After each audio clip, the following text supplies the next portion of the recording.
Hello everyone. गर्मी एकदमै बढी भएर घुम्न कहीँ पनि निस्किन पाएको थिएन हो। आज चाहिँ आइतबार ड्याडीको पनि बिदा हुने। आज घुम्न जाऊँ न ड्याडी भने। अनि मौसम पनि अलि कम थियो, गर्मी आज अलि शीतल थियो, त्यही भएर हामी निस्कियौँ परम सरोवरतिर।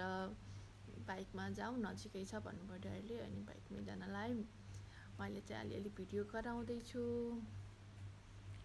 अरू दिन त एकदमै तातो हावा चल्थ्यो, आज चाहिँ अलि ठिक छ मौसम चाहिँ।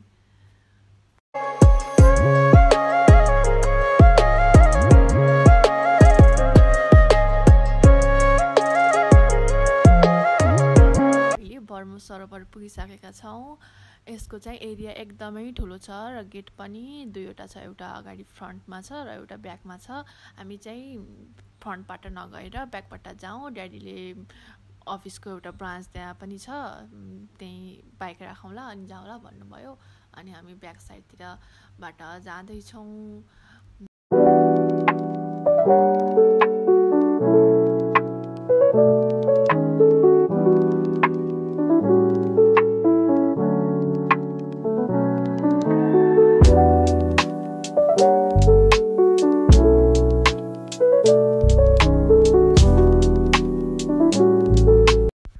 सरोवरको लागि पानी सप्लाई गर्ने चाहिँ यही अफिस रहेछ।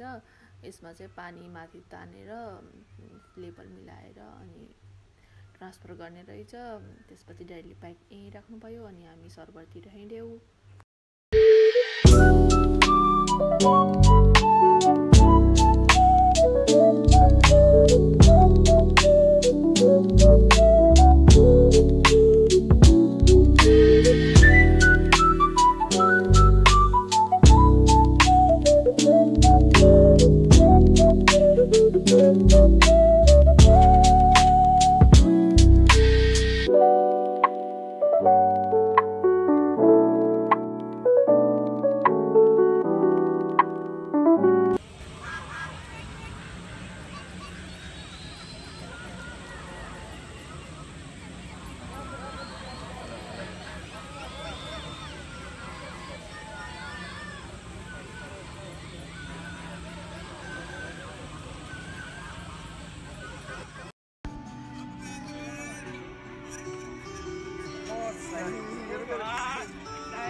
महाभारतको युद्धमा श्रीकृष्णले अर्जुनलाई उपदेश दिँदाको यो सम्झनामा मूर्ति गराएको।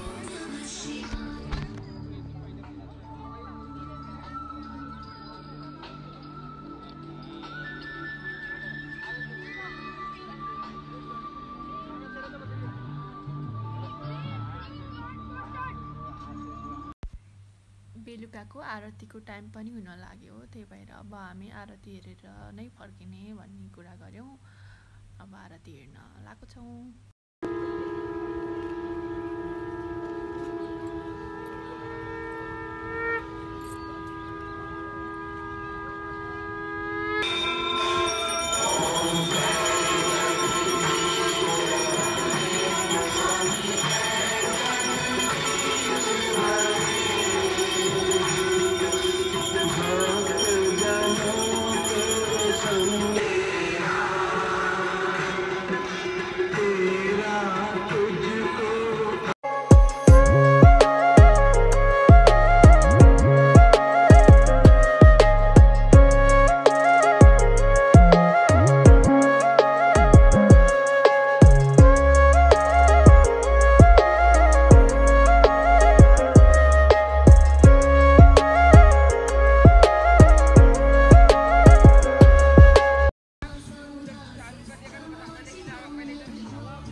परेको जस्ट साउन्ड सुन्नु न कस्तो छ आवाज चराचुरुङ्गीको।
घर पनि पुग्न लाग्यौँ। आजको दिन रमाइलो भयो, घुमेर एकदमै माइन्ड फ्रेस भयो।